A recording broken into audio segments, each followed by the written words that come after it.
Não, não vou deixar que você falar que eu te ataquei, sendo que eu não te ataquei pessoalmente. Quais foram os ataques pessoais? Cite agora.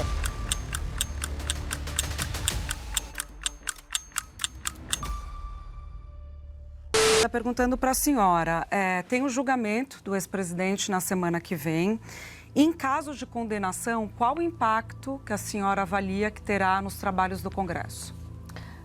Obviamente, o Bolsonaro já está condenado desde o primeiro dia que começou, não só agora, essa história de 8 de janeiro. Desde que ele assumiu a presidência em 2019, a gente vê uma tentativa de amarrar os pés e as mãos dele, impedi-lo de governar e agora impedi-lo de existir, né? Você vê que hoje mesmo o ministro Alexandre de Moraes determinou policiamento na casa dele 24 horas e isso foi fruto de um pedido do líder do PT, Lindbergh, que fez um ofício, um político fez um ofício ao delegado-geral, lá, chefe da Polícia Federal, Andrei Rodrigues, que determinou isso. Então, obviamente que a gente sabe que Bolsonaro já está condenado. As consequências disso serão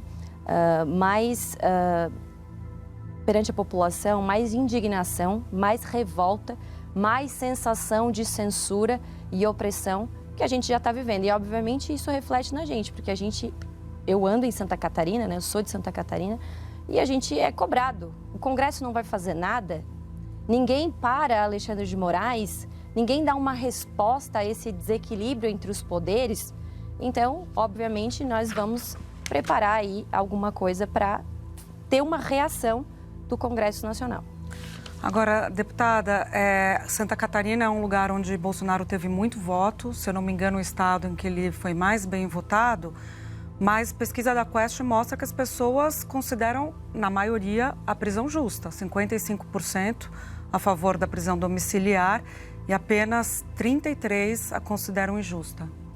Bom, a prisão não tem que ser baseada em pesquisa, né? A prisão tem que ser baseada em crime. E, obviamente, não existe crime, não existe golpe, né? Como que pode ser um golpe se não tinha arma, não tinha o apoio das Forças Armadas? Inclusive, eu estive, desde o meu primeiro dia de mandato, busquei ir lá conversar com as mulheres que estavam no Colmeia. Visitei presos na Papuda também. E faz 2 semanas eu estive em Criciúma, que é a minha cidade, no presídio que tem 2 presas do dia 8 de janeiro, a Camila e a dona Fátima, certo? Então, eu conversei com essas pessoas e elas não têm crime, não têm individualização da conduta. Então, essa prisão do Bolsonaro, ela não tem que ser baseada em pesquisa. Eu não estou nem aí para essa pesquisa. Tem que ser baseada nas provas e se existe crime de golpe ou não. Que não existe um golpe, obviamente. Essa palavra golpe já é errado a gente usar. A gente sempre faz essa ponderação aqui no Globo News Debate, porque a lei fala em tentativa de golpe, é diferente do golpe em si, que evidentemente, se tivesse acontecido, talvez esse debate Mas ele nem estava aqui no Brasil, né? Quando essas alegações estão sendo feitas, ele não estava no Brasil, ele não abriu a boca. E por que ele ia tentar um golpe depois de que ele depois de ter saído da presidência? Então, toda essa narrativa só tem um objetivo. As pessoas sabem disso, né? Talvez não a maioria, porque a maneira que as coisas são transmitidas via imprensa dão outra impressão. Mas onde eu circulo, Santa Catarina, a maioria esmagadora das pessoas sabe que é uma tentativa de tirar Bolsonaro do cenário político eleitoral. Porque a gente tem também pesquisa, voltando a falar em pesquisa também, pesquisas recentes que mostram que o único que vence Lula é Bolsonaro. Deputada, deixa eu ouvir a senhora. A deputada Zenata fala que não há crime, né? A Procuradoria-Geral da República, na denúncia, colocou a minuta do golpe como uma tentativa, os depoimentos de ex-comandantes, tanto da Aeronáutica quanto do Exército, como um elemento, as quebras de sigilos, inclusive as mensagens trocadas por CID com terceiros, enfim. Como é que a senhora avalia o diagnóstico que a deputada Zenata faz? Primeiro, boa noite, Júlia. Boa noite, deputada, todos que nos acompanham. Um prazer estar aqui com vocês. Vamos fazer um breve resumo do que aconteceu até aqui. Do que a gente sabe, Bolsonaro está sendo investigado por algumas questões. Vou falar das mais concretas, que a gente sabe que de fato aconteceram. A primeira delas foi uma tentativa muito enfática de atrapalhar a eleição. Aí é quando entra a atuação da Polícia Rodoviária Federal, é quando entra as falas contra urnas eletrônicas, com embaixadas e por aí vai. Vem o resultado da urna, uma eleição disputada, mas Bolsonaro perde. E aí, quando o Bolsonaro perde, e aí vou falar aqui dos fatos, do que a gente sabe que aconteceu. Existe toda uma arquitetação, todo um planejamento que começa a ser executado para que a urna não seja respeitada. O que a gente sabe de concreto?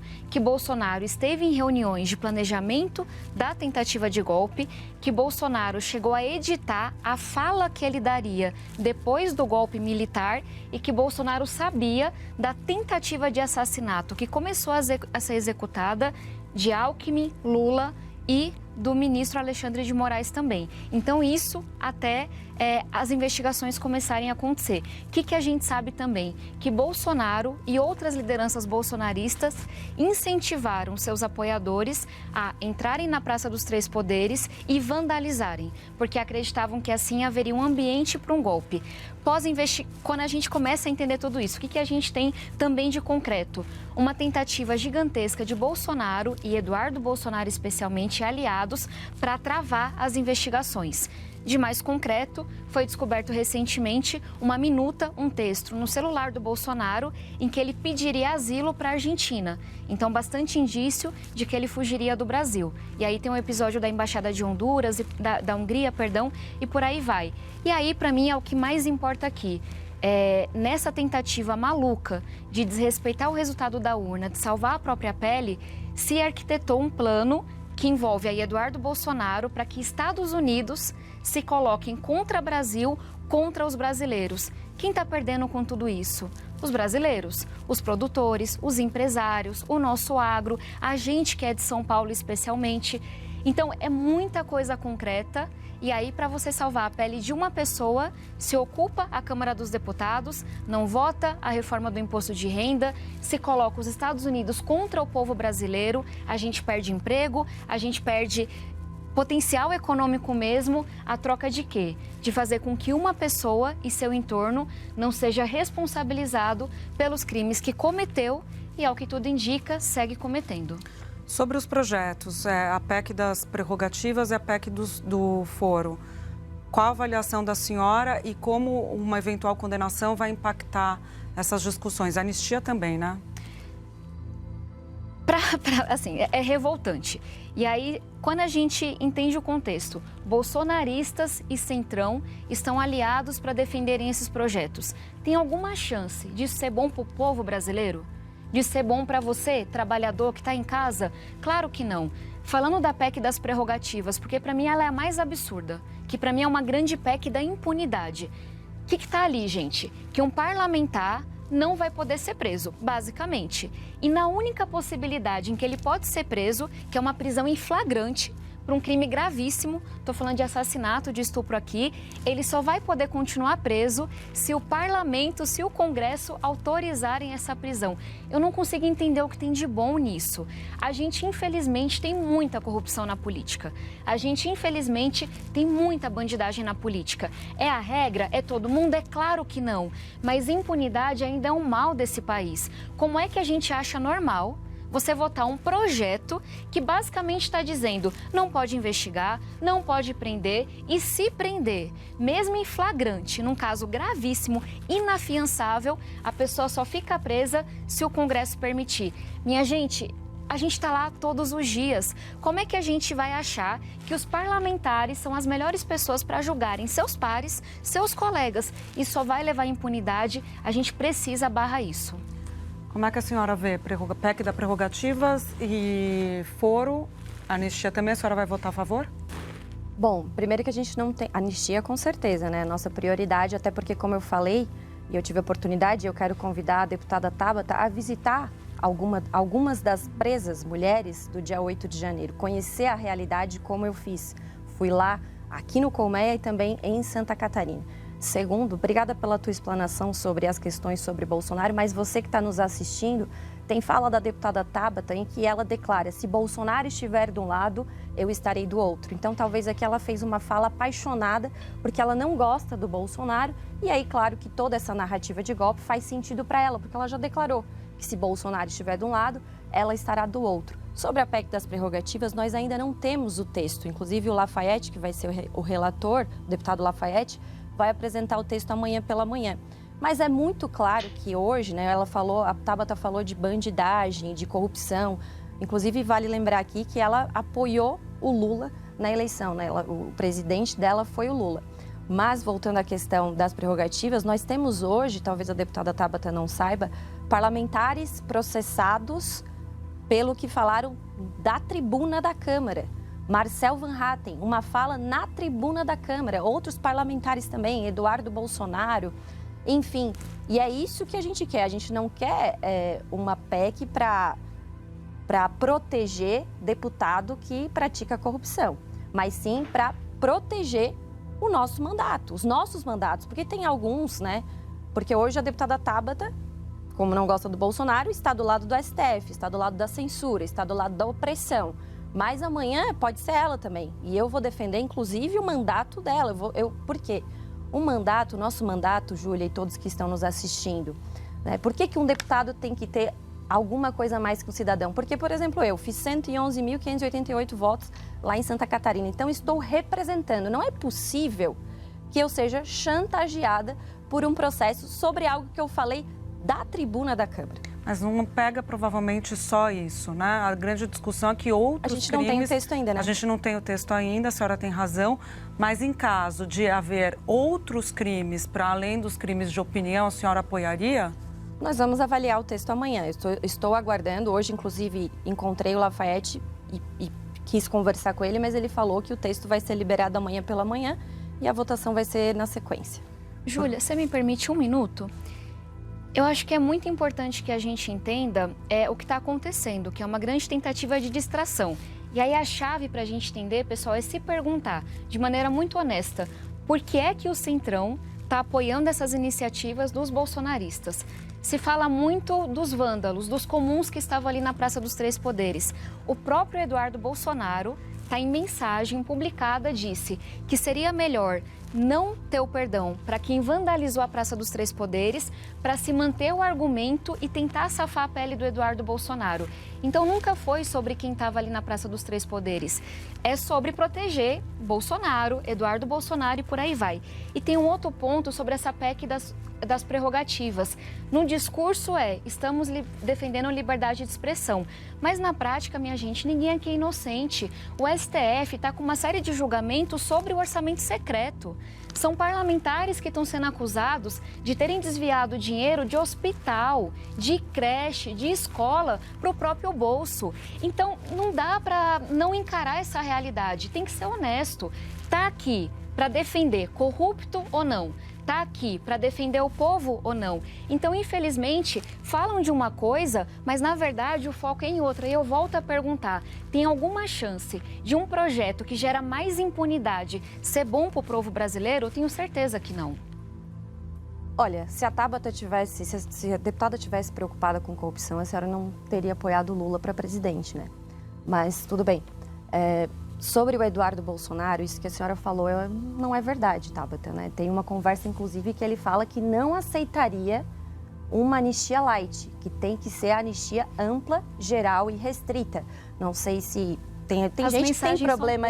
Tem gente que tem problema de interpretação, isso é normal, mas tá ali, é só ler. Ele não quer uma anistia light, ele quer algo que vai salvar todos, porque existem violações graves de direitos humanos. É que a anistia light, deputada, só para quem está nos acompanhando, a anistia light não teria o Bolsonaro. Teria, por exemplo, o que eles chamam das velhinhas que picharam, as pessoas que picharam e tal.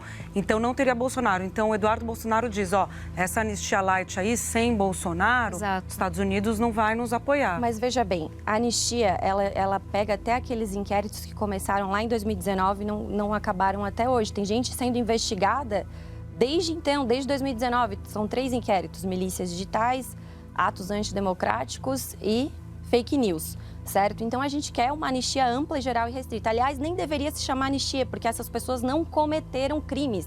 Elas estão sendo perseguidas. Eu li processos, eu li inquéritos, não tem individualização das condutas.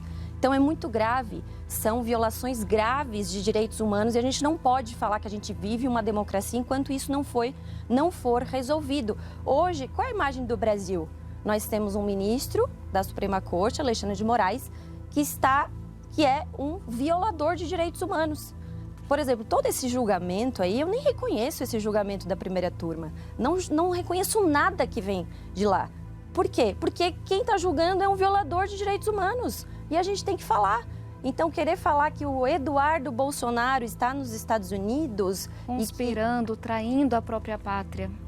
Tabata, você já foi aos Estados Unidos falar mal do Brasil? Nunca. E agora que o Lula que tem queimadas, tu não fala nada, entendeu? Então, assim, o Eduardo Bolsonaro não está conspirando contra o Brasil. Isso é uma mentira. Isso é uma mentira. Se você me permite responder, a democracia brasileira. Bolsonaro está dizendo que prefere ver uma terra arrasada, que prefere prejudicar a própria pátria para safar a pele dele e do pai dele. Eu teria vergonha de atuar de uma forma tão enfática contra o meu país, contra o meu mandato, contra a minha nação. E eu não entendo como é que se defende liberdade que não reconhece a tentativa de golpe que aconteceu. Se tivesse tido êxito, se Bolsonaro tivesse conseguido o que queria, a gente não estaria aqui conversando. Sem armas, Tabata. Liberdade só golpe existe sem apoio das Forças democracia. Armadas, Tabata. Você sabe o que é golpe? Eu tenho uma sugestão. Discorda do governo, coloca candidato. Você gosta de ver as tiazinhas lá presas na cadeia? Vem comigo, eu te levo para conhecer a história real de cada uma. Esse Brasil Esquece é o Bolsonaro. E o Bolsonaro está servindo aos corruptos que sempre levaram a melhor. Você apoiou Lula, você apoiou... Vamos voltar, a gente está clara a posição das duas, mas vamos tentar seguir aqui em frente, ainda com a pauta sobre o impacto no Congresso. Já que a gente falava de Eduardo Bolsonaro, a senhora evidentemente é contra a cassação, então, de Eduardo Bolsonaro. Com certeza. E vai se articular, atuar para impedir... Veja bem, porque entraram contra ele ali no Conselho de Ética. Eu não olhei as peças, obviamente, né? E até vi uma entrevista do presidente do presidente ali do Conselho de Ética, que ele falou que não enxerga quebra de decoro daquilo que foi apresentado, mas que o Eduardo Bolsonaro eventualmente poderia perder o mandato pela questão das faltas, enfim. Então, eu não sei. Eu não sei como é que está essa questão desse andamento dos processos ali no Conselho de Ética contra o Eduardo Bolsonaro. Mas é obviamente que agora todo o sistema está se armando contra Eduardo Bolsonaro. Por quê? Porque viram que ele, por exemplo, se ele fosse um presidenciável, né, que para mim ele poderia ser, ele teria muitas condições e viria para realmente colocar as nossas pautas, as pautas da direita conservadora para frente. E isso, claro, não agrada ao sistema. Mas, obviamente, que a gente sabe que tudo que está sendo feito, né? Por exemplo, a gente não fica feliz com o tarifaço que tá aqui que o Trump impôs aqui no Brasil, mas isso é fruto da incompetência, ou talvez isso aconteça de maneira proposital, do Lula. Tabata, veja o que o Lula, você que é uma menina polida, fala bonito, né? Olha o que o Lula faz com o Trump. Diz que assim, vou mandar uma jabuticaba para o Trump. A primeira-dama Janja diz que, como é que é? Mandou não vou falar o palavrão. Isso é maneira de lidar com a diplomacia? Quando que veio o tarifaço? Vamos lembrar aqui. Quando que veio o tarifaço? Na mesma semana da fala do Lula nos BRICS. Então, assim, a gente tem que falar a verdade. Eu sei que tu já declarou que se o Bolsonaro estiver de um lado, tu vai estar do outro. Mas tenta analisar os fatos com calma. Posso? Pode e a gente falar. tentar distribuir o debate aqui. Eu vou ignorar todos os ataques pessoais, porque quem está nos ouvindo, acho que espera e merece uma postura melhor dos parlamentares. Quais foram os ataques pessoais? Posso concluir, Quais Júlia, foram os por ataques favor? pessoais? Não vou deixar que você falar que eu te ataquei, sendo que eu não te ataquei pessoalmente. Quais foram os ataques pessoais? Cite agora.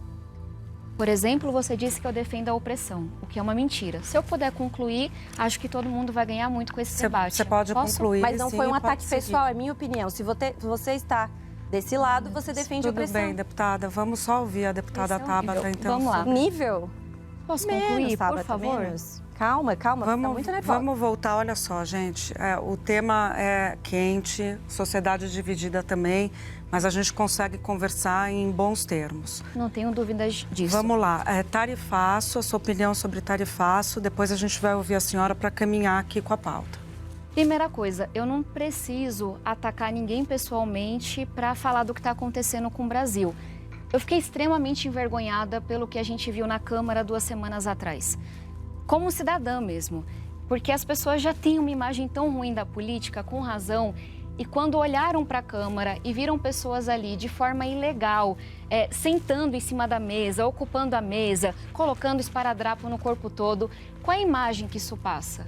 De um país que não é sério, de um Congresso que não é sério. E com essa baderna toda, com esse não importa o custo, vamos proteger a pele do Bolsonaro, porque tudo é sobre isso, a gente deixa de debater coisas muito importantes, como é a reformulação do imposto de renda, como é o Plano Nacional de Educação, para dar só alguns exemplos. E o que está acontecendo com o tarifaço é um grande exemplo disso. Minha gente, um político brasileiro está sendo investigado. Infelizmente, isso não é novidade, não acontece só na esquerda, não acontece só na direita. Talvez uma diferença que a gente tenha é que ali desde o mensalão o STF de fato começou a ir para cima de políticos. É por isso que agora querem tirar do STF as investigações, porque viram que vão ser investigados, vão ser presos. E aí é sempre o discurso ideológico, mas no final do dia é sempre para proteger corrupto. É sobre isso que a gente está falando. E na questão do tarifaço, olha onde chegaram. Eduardo Bolsonaro abandonou o seu estado, São Paulo, abandonou o seu mandato e está desde fevereiro em outro país conspirando contra o nosso país, fazendo com que reunião não aconteça, dizendo que prefere terra arrasada, que não se importa com o que vai acontecer com o Brasil. Isso não é postura de patriota, isso não é postura de um filho dessa terra. O que foi que ele conseguiu? Atrapalhou sim muito. Fez com que produtores dos mais diferentes setores sofressem. E mesmo aqueles que foram deixados de lado agora por conta da articulação do presidente Lula, do vice-presidente Alckmin, seguem com medo. A custo de quê? Essa pergunta que eu me faço. Vale a pena salvar a pele de um político, Bolsonaro, e prejudicar um país inteiro? Eu acho que não. Deputada, pegando aqui como gancho a questão da ocupação da mesa diretora, a senhora chegou a dizer que a oposição estava de parabéns por ocupar a mesa, participou da manifestação. O partido da deputada Tabata, o PSB, pediu a suspensão dos mandatos da senhora e de outros parlamentares. Queria que a senhora colocasse o seu argumento sobre o porquê da ocupação. Porque quando se ocupa uma ocupação, quando se ocupa uma mesa na Câmara dos Deputados ou no Senado, impede o trabalho dos outros parlamentares que estão representando outros brasileiros, para além dos que a senhora representa. Quer dizer, é um ato democrático? Com certeza, é um ato democrático, já aconteceu, inclusive PT já fez, né? Acho que foi no Senado, tem precedentes, enfim, e a gente estava se manifestando, normal, e infelizmente pediram a suspensão do meu mandato, tá lá, a representação contra mim é assim, ó, porque estava com um bebê no colo. Agora eles querem mandar até onde eu tenho que estar com a minha bebê, que é amamento, né? Amamentação exclusiva. Então, eu tenho que estar aqui, ela está aqui, inclusive, aqui fora do estúdio, e alegaram que eu usei uma bebê como escudo. Eles que usaram uma criança como escudo para me atacar, o que foi muito baixo. Infelizmente, chamaram até o Conselho Tutelar, mas eu tenho certeza que a deputada Tabata não concorda com isso, né? Ela é uma pessoa mais moderada e tal. E Tabata, você falou que não precisa atacar ninguém pessoalmente. Realmente, você não precisa atacar ninguém pessoalmente. Você sempre faz o discurso de que está sendo atacada. Então, a gente não precisa disso também, né? Eu não gosto desse discurso. Eu não fico falando, a Tabata está me atacando. Até porque nós estamos num debate, nós somos duas deputadas e podemos divergir e trazer fatos e argumentos. Vamos aos fatos. O PSB em nenhum momento mencionou a filha da deputada na peça e tá aí para todo mundo checar. Dito isso, eu acho que é muito importante que os deputados que lideraram o motim, incluindo a deputada Júlia Zanatta, tenham a punição devida. Porque senão, gente, não existe mais presidência, não existe mais governança possível. O que estava em jogo ali? Eu já fui oposição por 4 anos. A gente tem instrumentos legais. Você faz um discurso mais longo, você tenta tirar um projeto de pauta, você tenta colocar o seu projeto extra pauta, mas você sentar ali, inclusive na mesa como sentaram, fazer aquela baderna, fazer aquele motim para dizer que a gente não ia votar projetos como o do imposto de renda, que é tão fundamental para quem tem mais pagar mais, quem tem menos pagar menos. São 10 milhões de brasileiros que vão se beneficiar com a reforma do IR e tudo isso deixa de ser importante. Por quê? Porque só querem debater para salvar a pele do Bolsonaro. Então, se o presidente Hugo Mota, se o Congresso como um todo não derem um basta e não fizerem valer aquilo que foi dito de suspender quem estava liderando o motim, como que vão ser as próximas semanas? Eu sou presidente do Plano Nacional de Educação. A gente tem um projeto importantíssimo para a educação brasileira. A gente vai ter condições de debater esse projeto com seriedade, com profundidade, ou vai ser tudo refém da pauta Bolsonaro que a gente tem hoje? Deputada, olhando um pouco para frente, os governadores de oposição começaram a se articular de olho no espólio eleitoral de Bolsonaro, que está inelegível. O presidente do partido, a senhora Valdemar, até falou que pretende recorrer para o Tribunal Superior Eleitoral ano que vem, quando terá uma outra composição, enfim. Essa movimentação dos governadores causou críticas, levantou críticas dos apoiadores do ex-presidente Bolsonaro, inclusive dos filhos. Um dos filhos chama os governadores de ratos.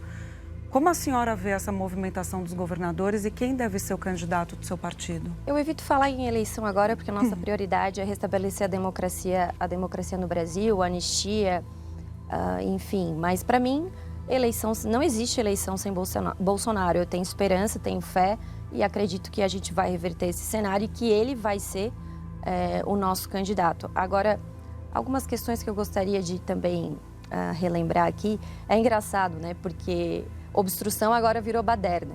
E baderna virou golpe, né? Porque é isso que acontece. Então, a Tabata gosta muito de punição, né? Ela foi a favor do requerimento de urgência do PL 2630, que é o PL da censura. Ela já foi responsável, até, me corrija se eu estiver errado, pela demissão de um humorista. Errado. Né? Errado? Uhum. Então, mas eu já comento. Então, ela gosta muito de punição. Ela não gosta de ver uma oposição fazendo o que pode fazer, obstrução, e que já foi feito. Né? Inclusive, eu não mencionei a representação do seu partido especificamente, Tabata, foi a representação do PT, assinada pelo PT, sobre a questão de falar do meu bebê. A senhora pode comentar as declarações da deputada Zenata e queria também te ouvir sobre 2026. Acho que o que mais importa para quem está nos acompanhando são os projetos, é o Brasil. E aí eu queria fazer uma correção, porque eu não só votei a favor do projeto de regulação das plataformas, como sou uma das autoras desse projeto. Porque eu entendo que a gente precisa proteger, especialmente as crianças, dos crimes que acontecem online. Quem tiver curiosidade de conhecer mais o projeto, o meu trabalho nessa área, a gente faz uma divisão que eu acho que é muito importante, que é você não se preocupar com o conteúdo que é publicado, mas é você olhar para a infraestrutura, exigir transparência, saber quem financia conteúdos, exigir que as plataformas combatam a pedofilia. Todo mundo viu recentemente, com o vídeo do Felca, o quanto que as plataformas viraram um refúgio para pedófilo, para quem dá golpe em idoso, para quem está ali assediando mulheres. Então, o que eu sempre defendi, o que eu sigo defendendo, é que o que é crime no meio físico, na vida real, seja crime também no mundo físico, para que as plataformas não sejam um refúgio para os piores dos criminosos. E em relação a 2026, eu sei que existe muita angústia, especialmente de alguns partidos, mas eu estou muito preocupada com a pauta que a gente tem nesse ano.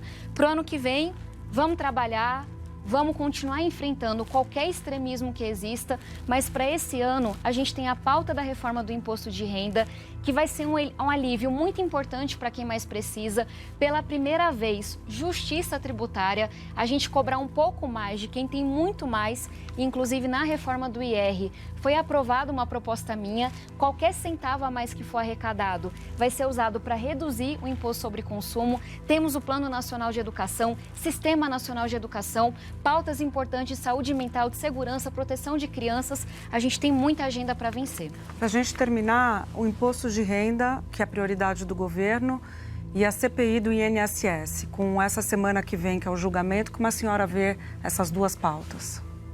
CPI do INSS, a gente precisa ir atrás, né, de quem roubou dos aposentados. Graças a Deus teve uma vitória da oposição ali, conseguimos derrubar o nome que seria do governo. Inclusive, teve o relator, acho que já tinha até dado entrevista como relator, e acabou não dando certo, porque naquela configuração, quem seria preso seria o aposentado que foi roubado. Então, pelo menos agora, nós temos a gente consegue vislumbrar algum tipo de justiça que pode ser feita por esses aposentados que tiveram descontos indevidos. Roubo, né? Roubo em seus aposentos. E imposto de renda? Imposto de renda, eu sou a favor de que nem exista imposto de renda, né? Eu acho que a carga tributária que existe hoje no Brasil, ela chega ao ponto de ser uma extorsão. Então, sempre que é para votar diminuição de imposto, eu sou favorável. Mas, quando tem aumento de imposto, seja para um, seja para outro, eu não concordo. Para a gente finalizar? INSS, esse é um dos crimes mais cruéis que aconteceram no Brasil nos últimos tempos. Começou no governo Temer, cresceu no governo Bolsonaro, continuou no governo Lula e precisa ser completamente interrompido. Não só com a devolução de quem foi roubado, mas com a punição. E acho que a armadilha que existe aqui hoje, até quando a oposição diz, tivemos uma vitória, com isso a gente vai atrás do Lula, vai proteger o Bolsonaro, esse é o perigo. Infelizmente, gente, corrupção não tem cor partidária no Brasil.